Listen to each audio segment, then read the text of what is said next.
আর্যবাবুকে school থেকে কোনোদিন যদি মা আনতে যায় তাহলে আর্যবাবুর একটা আবদার, কিছু না কিছু কিনে দিতে হবে, নয় কিছু খাওয়াতে হবে। আর আজকে ধোসা খেতে এসে আর্য কিরকম খুশি আর্যর মুখ থেকেই শুনি।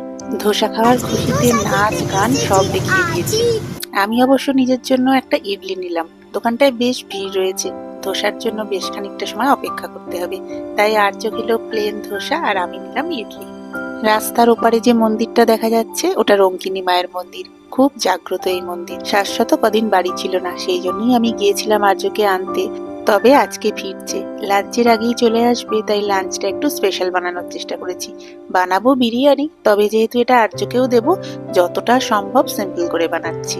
গোটা গরম মশলা দিয়ে প্রথমে ভাতটা করে নিয়েছি, আর মাংসটা করার সময় সবই দিয়েছি আদা পেঁয়াজ রসুন, তবে রিচ করিনি।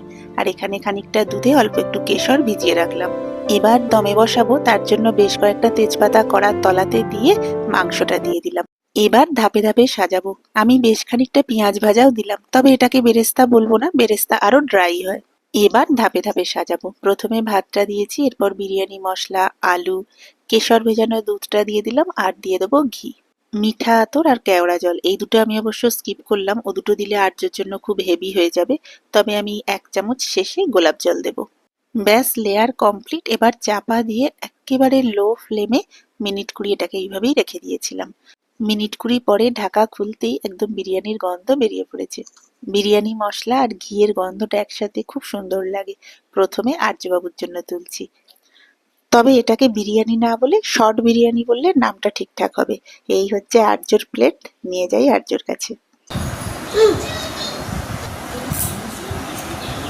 চিকেনটা খাও।